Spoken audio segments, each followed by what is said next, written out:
ಎಡುಸ್ಪಾರ್ಜ್ international private limited ನ ಮತ್ತೊಂದು ಕರ್ಮಕಾಂಡದ ಕತೆ ಇದೆ. ಬ್ರೇಕ್ಗಿಂತ ಮೊದಲು ಒಂದು ಕರ್ಮಕಾಂಡ ನೋಡಿದ್ರಿ, ಈಗ ಮತ್ತೊಂದು ಕರ್ಮಕಾಂಡದ ಕತೆ.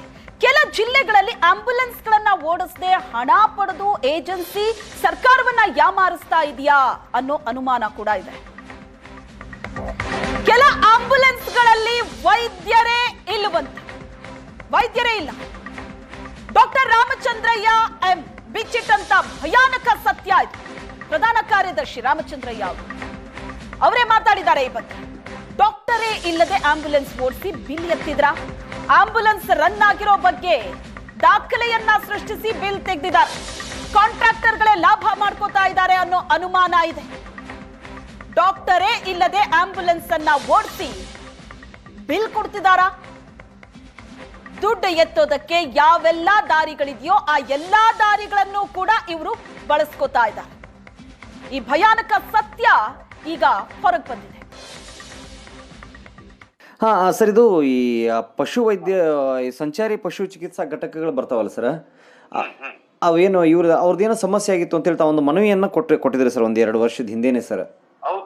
ಸರ್ ಅದು ಏನೇನಾಯ್ತು ಸರ್, ಎಲ್ಲೆಲ್ಲಿಗೆ ಬಂತಂತ? ಏನಂದ್ರೆ ಈಗ ಅದ್ರ ಬಗ್ಗೆ ಯಾವ ಗಮನ ಆಗಿಲ್ಲ ಇಲ್ಲಿವರೆಗೆ. ಹ್ಞೂ ಸರ್.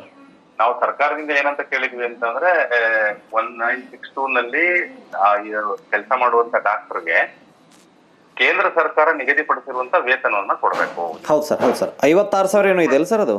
ಹೌದು, 56,000 ಇದೆ. ಮತ್ತೆ ಅದನ್ನ ಇನ್ಕ್ರಿಮೆಂಟ್ ಎವರಿ ಇಯರ್ ಇನ್ಕ್ರಿಮೆಂಟ್ ಇಷ್ಟು % ಅಂತ ಇರುತ್ತೆ. ಹಾ ಸರ್, ಎವರಿ ಇಯರ್ ಈಗ ಕೊಟ್ಟಿದ್ದ ಡೇಟ್ ಇಂದ 1 ಇಯರ್ ಆಗ್ತಿದಂಗೆ ಇಷ್ಟು % ಇನ್ಕ್ರಿಮೆಂಟ್ ಅಂತ ಕೊಡ್ಬೇಕು ಅಂತ ಹೇಳಿ ಆದೇಶದಲ್ಲಿದೆ. ಬೇಕಾದ್ರೆ ನಿಮ್ ನಂಬರ್ ನ ಕಳ್ಸಿಕೊಡ್ತೀನಿ ಅದನ್ನ.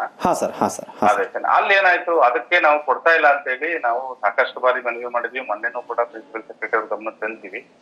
ಅವ್ರಿಗೆ ಹೆಂಗೆ ಅಂತ ಹೇಳಿದ್ರೆ ಆಫರ್ ಕೊಡೋದು 35 ಕೊಡೋದು, 40 ಕೊಡೋದು, 45 ಕೊಡೋದು. ಕಾಂಪಿಟೇಷನ್ ಯಾವ್ದೋ ಒಂದು ಜಾಸ್ತಿ ಇತ್ತು ಅಂದ್ರೆ ಕಡಿಮೆ ಮಾಡೋದು, ಕಡಿಮೆ ಇತ್ತು ಅಂದ್ರೆ ಜಾಸ್ತಿ ಮಾಡೋದು. ಅಂದ್ರೆ ಇಂಥದ್ದೇ ಇಂತಿಷ್ಟೇ ಫಿಕ್ಸ್ ಅಂತ ಕೊಡ್ತಿಲ್ಲ.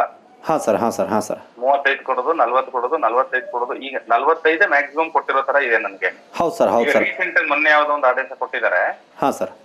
ಈಗ ಅದಕ್ಕೆ 40,000 ಮಾಡಿದ್ದಾರೆ. ಯಾರು ಸ್ಟೇಟ್ ಹಾಕ್ಬೇಕು ಮೊನ್ನೆ ಒಂದು 10-15 ಡೇಸ್ ಹಿಂದೆ ಮಾಡಿದ್ದಾರೆ. ಅಲ್ಲಿಗೆ ಅಪ್ರಾಕ್ಸಿಮೇಟ್ಲಿ ಒಂದು ಒಬ್ಬ ವ್ಯಕ್ತಿಯಿಂದ 16,000 ರಿಂದ 17,000 ರೂಪಾಯಿ ಕಂಪ್ನಿ ಉಳ್ಕೊಂಡಾಗ್ತದೆ. ಅದು ಪರ್ ಇಯರ್ ನೋಡಿದ್ರೆ ಎಷ್ಟೋ ಕೋಟಿ ಆಗುತ್ತೆ ಸರ್ ಅದು? ಹೌದು, ಪರ್ ಇಯರ್ ಹೇಳಿದ್ರೆ 200 ಅಪ್ರಾಕ್ಸಿಮೇಟ್ ನನಗೆ ಮಾಹಿತಿ ಪ್ರಕಾರ 295 ವೆಹಿಕಲ್ಸ್ ಏನೋ ಈಗ ರನ್ ಆಗ್ತಿದೆ ಅಂತಿದೆ. 295 ವೆಹಿಕಲ್ಸ್ ಅಲ್ಲಿ ಎಷ್ಟು ಉಳಿಯುತ್ತ ಕಾಂಟ್ರಾಕ್ಟರ್ಗೆ ನಮ್ಗೆ ಗೊತ್ತಿಲ್ಲ. ಅದು ಮಾಡಿದ್ರೆ 40,000. ಈಗ 45,000 ಅನ್ನೋದು ರೇರ್ ಅಕೇಶನ್ ಅಥವಾ ರೇರ್ ಆಪ್ಷನ್ಸ್. 40,000. ಹ್ಞೂ ಸರ್, 40,000 ಕೊಟ್ಟಿರುವಂತ ಉದಾಹರಣೆಗಳು ಇದಾವೆ. ಸರ್ಕಾರ ಕೊಡ್ತಾ ಇದ್ರು, ದೇವ್ರು ಕೊಡ್ತಾ ಇದ್ರು, ಪೂಜಾರಿ ಕೊಡ್ತಾ ಹಂಗಾಗಿದೆ ಸರ್. ಸರ್ಕಾರ ಕೊಡ್ತಿದ್ರು, ಕಾಂಟ್ರಾಕ್ಟರ್ ಕೊಡ್ತಿಲ್ಲ. ಸರ್, ಈ ಬಗ್ಗೆ ನಾವು 2-3 ಸಾರಿ ಮನವಿ ಕೊಟ್ಟು ಎಲ್ಲಾ ಮೀಟಿಂಗ್ ಗಳಲ್ಲೂ ಪ್ರಸ್ತಾವನೆ ಮಾಡಿದ್ರು ಕೂಡ ಅಂತ ಪ್ರಯೋಜನ ಆಗಿಲ್ಲ ನಮ್ಗೆ. ಪ್ರಯೋಜನ ಆಗಿಲ್ಲ. ಅದಕ್ಕೆ ಅದೇ ರೀತಿ ನೀವು ಅಲ್ಲಿರುವಂತ ಡ್ರೈವರ್ ಇರ್ಬೋದು ಅಥವಾ ಅಲ್ಲಿ ಡ್ರೈವರ್ ಕಮ್ ಅಟೆಂಡರ್ ಇರ್ತಾರೆ, ಒಬ್ರು ಕಾಂಪೌಂಡರ್ ಇಬ್ರು ಇದ್ದಾರೆ. ಬಹುತೇಕ ಅವ್ರ ವಿಚಾರ ಇದೇ ರೀತಿ ಇದೆ ಅಂತ ನನ್ನ ಅಭಿಪ್ರಾಯ. ಮಹಾರಾಷ್ಟ್ರ ಮೂಲದ ಕಂಪನಿಗೆ ಏಜೆನ್ಸಿ ಕೊಟ್ಟಿದೆ ಸರ್ಕಾರ. ಬಿಡ್ಡಿಂಗ್ ನಲ್ಲಿ ಆಯ್ಕೆ ಆಗಿರುವಂತ ಮುಂಬೈ ಕಂಪನಿ ಹೊಣೆ ಹೊತ್ತು ಹಣ ಬಾಚೋದ್ರಲ್ಲಿ ಕಂಪನಿ ಬ್ಯುಸಿ ಆಯ್ತಾ? ರಾಜ್ಯ ಪಶು ವೈದ್ಯಕೀಯ ಸಂಘದಿಂದ 3 ಬಾರಿ ಮನವಿ ಹೋಗಿದೆ.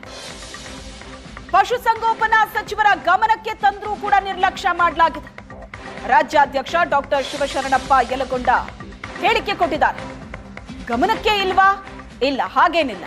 ಗಮನಕ್ಕೆ ತಂದಿದ್ದಾರೆ, ಸಂಬಂಧಪಟ್ಟ ಅಧಿಕಾರಿಗಳ ಗಮನಕ್ಕೆ ತಂದಿದ್ದಾರೆ, ಸಚಿವರ ಗಮನಕ್ಕೆ ತಂದಿದ್ದಾರೆ.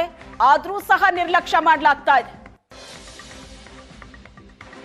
ಈ ಸಂಚಾರಿ ಪಶು ಚಿಕಿತ್ಸಾ ಘಟಕದ ಸರ್ ಅಮೂಲ್ಯನಸದ್ದು ಸರ್, ಅವ್ರಿಗೆ ಏನೋ ಸಂಬಳ ಕಟ್ಟಾಗಿ ಬರ್ತಾ ಇದೆ ಅಂತ ಸರ್. ಇದು ಬಹಳ ವರ್ಷದ ಒಂದು 3-4 ವರ್ಷದಿಂದ ಏನೋ ಸಮಸ್ಯೆ ಅಂತ ಸರ್. ಇದು 2 ವರ್ಷ 3 ವರ್ಷ ಕಾಲಿಟ್ಟವ್ರಿ. ಹೌದು ಸರ್, ಮನವಿ ಕೊಟ್ಟಿವಿ. ಸೆಂಟ್ರಲ್ ಗೌರ್ಮೆಂಟ್ ಗೈಡ್ಲೈನ್ಸ್ ಇದೆ. ಹೌದು ಸರ್, ಆದ್ರೂ ಸಂಬಳ ಕಮ್ಮಿ ಕೊಟ್ಟಿದ್ದಾರೆ ಈಗ ಸರ್. ಅವ್ರಿಗೆ ಆಕ್ಚುಲಿ ಎಷ್ಟು ಕೊಡ್ಬೇಕು ಸರ್? ಇವ್ರಿಗೆ ಸರ್, ಈ ವೈದ್ಯರಿಗೆ ಎಷ್ಟು ಕೊಡ್ಬೇಕು ಸರ್? 56,100 ಅಂತ ಸರ್ಕಾರ ಇದೆ ಸರ್, ಸೆಂಟ್ರಲ್ ಗೌರ್ಮೆಂಟ್. 56,100 ಸರ್. ಹ್ಞೂ ಸರ್, ಕೊಡ್ತಾ ಇರೋದು ಸರ್ ಈಗ ಸರ್ಕಾರವು ಕೆಲವೊಬ್ಬರಿಗೆ 40-35 ಹಿಂಗ್ ಕೊಟ್ಟವ್ರಂತ ಸರ್ ಈಗ. ಹಾಂ ಸರ್. ಅಂದ್ರೆ ಸರ್ ಒಂದು ನನಗೆ ನಾನು ಹಾಗೆ ವಿಚಾರ ಮಾಡಿದ್ರೆ 290 ಜನ ಏನೋ ಇದನ್ನದಾರ ಅಂತ ಸರ್ ಈಗ ರಾಜ್ಯದಲ್ಲಿ ಆಂಬುಲೆನ್ಸ್ಗಳಿದೆ ಒಂದು ಸರ್. ಸರ್ ಅಷ್ಟು ಎಲ್ಲ ಜನರದು ಇವ್ರು ಕಟ್ ಮಾಡಿದ್ರಂದ್ರೆ ಸರ್ ತುಂಬ ಆಗುತ್ತೆ ಸರ್. ಇದು ಪರ್ ಮಂತನೇ 33 ಲಕ್ಷ ದಾಟತ್ತಂತ ಅನ್ಸುತ್ತೆ ಸರ್. ಅಂದ್ರೆ ತಾವು ಏನಂತ ಮನವಿ ಕೊಟ್ಟಿದ್ದೀರಿ ಸರ್ ಸಚಿವರಿಗೆ ಕೊಡುವಾಗ ಸರ್ ತಮ್ಮ ಇದರಿಂದ ಸರ್ ಅಸೋಸಿಯೇಷನ್ನಿಂದ ಸರ್? ಕೇಂದ್ರ ಸರ್ಕಾರ ಏನದು ಅದು ಅವ್ರಲ್ಲಿಂದ ಬಂದಿದೆ ಆಂಬುಲೆನ್ಸ್. ಹಾಂ ಸರ್. ಅವ್ರ ಏನು ಪಶುವೈದ್ಯರಿಗೆ ಸಂಬಳ ನಿಗದಿ ಮಾಡ್ಯಾರ. ಹಾಂ ಸರ್. ಅದರಂತೆ 56,100 ರೂಪಾಯಿ ಕೊಡಬೇಕು ಅಂತ ನಾವು ಮನವಿ ಮಾಡಿವಿ ಸರ್. ಹಾಂ ಸರ್. ಹಾಂ ಸರ್. ಹಾಂ sir. Okay sir. Sir sir ತಮಗೆ ಅನಿಸುವಂಗೆ ಸರ್ ಈ ಕಟ್ ಆಗ್ತಕ್ಕಂಥ ದುಡ್ಡು ಎಲ್ಲಿ ಹೋಗ್ತಾ ಇದೆ ಸರ್? ಇದು ಯಾರ ಜೇಬಿಗೆ ಹೊಂಟಿತು ಏನು ಅನ್ನೋಂಥದ್ದು ಸರ್ ತಮಗೇನು ಅನಿಸುತ್ತೆ ಸರ್? ಔಟ್ಸೋರ್ಸ್ ಏಜೆನ್ಸಿ ಅವರಿಗೆ ಹೋಗಿದೆ ಇದು 3 ವರ್ಷ. ಹ್ಞೂ ಸರ್. 172 ಕೋಟಿ ರೂಪಾಯಿ ಇದೆ. ಇಲ್ಲ ಸ್ಟೇಟ್ ಗೌರ್ಮೆಂಟ್ ಇಂದ ಆಗಿದ್ದು ಸರ್ ಅದು. ಸ್ಟೇಟ್ ಗೌರ್ಮೆಂಟಿಂದ ಇದು ಟೆಂಡರ್ ಸರ್. ಈಗ ನಮ್ಮ ಸ್ಟೇಟ್ದವರು ಈಗ ಮಹಾರಾಷ್ಟ್ರದವ್ರು ಕೊಟ್ಟಿದ್ದಾರೆ ಸರ್ ಇದನ್ನ. ಅಲ್ಲ ಟೆಂಡರ್ ಓಪನ್ ಟೆಂಡರ್ ಇತ್ತು, ಇದು ಮಹಾರಾಷ್ಟ್ರದವ್ರಿಗೆ ಸಿಕ್ಕಿದೆ ಅದು. Okay sir. ಹ್ಞೂ ಸರ್. ಈ ಟೆಂಡರ್ ಕರೆದಿದ್ದಾರಲ್ಲ ಯಾರು ಕಮ್ಮಿ ರೇಟ್ ಇರ್ತಾರೆ, ಯಾರು ಕಮ್ಮಿ ರೇಟ್ ಇದೆ ಅವರು. ಹ್ಞೂ ಸರ್. ಎಲ್ಲೋನ್ ಇದ್ದವರಿಗೆ. ಹ್ಞೂ ಸರ್. ಇವರು ಈ ಸರ್ವಿಸ್ ಪ್ರೊವೈಡ್ ಮಾಡಕ್ಕೆ ರೆಡಿ ಇದ್ದಕ್ಕೆ ಅವ್ರಿಗೆ ಸಿಕ್ಕಿದ್ರು. ಬರೋ ಸಂಬಳದಲ್ಲಿ 10 ರೂಪಾಯಿ ಕಟ್ಟಾದ್ರೂ ಕೂಡ ಆ 10 ರೂಪಾಯಿ ಎಲ್ಲಿ ಹೋಯ್ತು ಅಂತ ತಡಕಾಡ್ತೀವಿ, ಟೆನ್ಷನ್ ಆಗ್ತೀವಿ. ಅಂಥದ್ರಲ್ಲಿ 10,000 20,000 ಬರೋ ಸಂಬಳದಲ್ಲಿ ಕಟ್ಟಾಗಿದೆ. ಎಲ್ಲಿಗೆ ಹೋಗ್ತಾ ಇದೆ ಅದು? ಏಜೆನ್ಸಿಯ ಕರ್ಮಕಾಂಡ ಈಗ ಬಯಲಾಗಿದೆ. ಈ ಬಗ್ಗೆ ಹೆಚ್ಚಿನ ಡೀಟೇಲ್ಸ್ ಅನ್ನ ಕೊಡ್ತಾರೆ ನಮ್ಮ ಪ್ರತಿನಿಧಿ ಷಡಕ್ಷರಿ ಸಂಪರ್ಕದಲ್ಲಿದ್ದಾರೆ. ಷಡಕ್ಷರಿ, ಪ್ರತಿಯೊಬ್ಬರ ಸಂಬಳದಿಂದಲೂ ಇಷ್ಟು ದೊಡ್ಡ ಅಮೌಂಟ್ ಕಟ್ ಆಗ್ತಾ ಇದೆ. ಪ್ರತಿ ತಿಂಗಳು ಲಕ್ಷಾಂತರ, ವರ್ಷಕ್ಕೆ ಕೋಟ್ಯಾಂತರ ಹಣ ಲೂಟಿ ಮಾಡ್ತಾ ಇದ್ರು.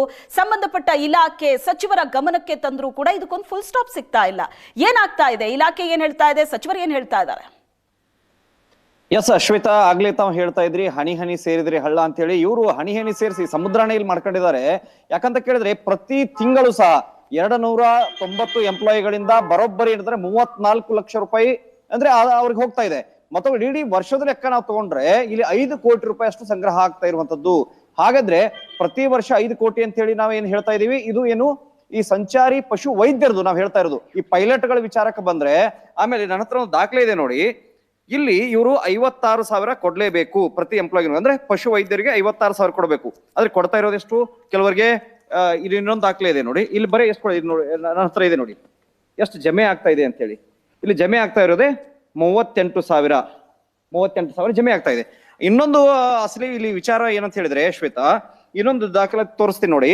ವಾಹನ ಮಾಸಿಕ ಅಂದ್ರೆ ವಾಹನ ನಿರ್ವಹಣೆಗಾಗಿ ಇಂಧನಕ್ಕಾಗಿ 33,000 ಇವ್ರು ಕೊಡಬೇಕು.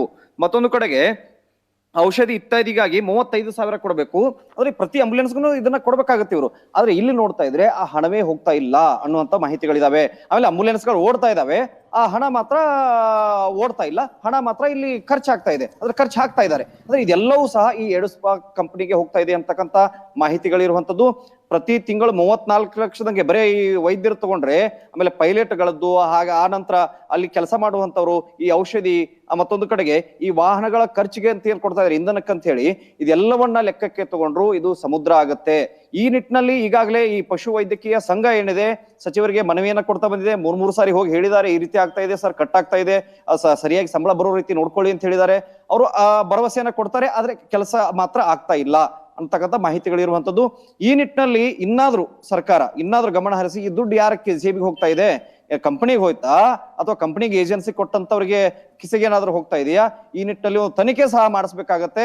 ಯಾರು ಈ ಹಣವನ್ನ, ಈ ಎಂಪ್ಲಾಯಿಗಳ ಹಣವನ್ನ ತಿಂತಾ ಇದಾರೋ ಅವ್ರಿಗೆ ಖಂಡಿತವಾಗಿಯೂ ಶ್ವೇತಾ ಶಿಕ್ಷೆ ಆಗ್ಬೇಕಾಗುತ್ತೆ. ಯಾಕಂದ್ರೆ ಇದು ನಿನ್ನೆ ಮೊನ್ನೆಯಿಂದ ಅಲ್ಲ, ಇದು ಅಂದ್ರೆ ವರ್ಷಕ್ಕೆ 5 ಕೋಟಿ ಅಂತ ಹೇಳಿದ್ರೆ ಪಶು ವೈದ್ಯರದು ಕಳೆದ 2.5 ವರ್ಷದಿಂದ ಇದಾಗ್ತಾ ಇದೆ. ಅಂದ್ರೆ ಎಷ್ಟು ಕೋಟಿ ಹೋಯ್ತು ಅಂತ ಹೇಳಿ. ಹೀಗಾಗಿ ಏನಂತಂದ್ರೆ ಇದೊಂದು ಸಮಗ್ರ ತನಿಖೆ ಆಗಬೇಕು. ಅಷ್ಟೇ ಅಲ್ಲದೇನೆ ಆ ಎಂಪ್ಲಾಯಿಗಳಿಗೆ ಏನ್ ಬರ್ಬೇಕಾಗಿದೆ ಸಂಬಳ ನೀಟಾಗಿ ಅವರಿಗೆ ಜಮೆ ಆಗೋ ರೀತಿ ನೋಡ್ಕೊಳ್ಬೇಕಾಗಿದೆ Shweta. Yes, thank you Shadakshari ನಿಮ್ಮೆಲ್ಲ ಡೀಟೇಲ್ಸ್ಗೆ.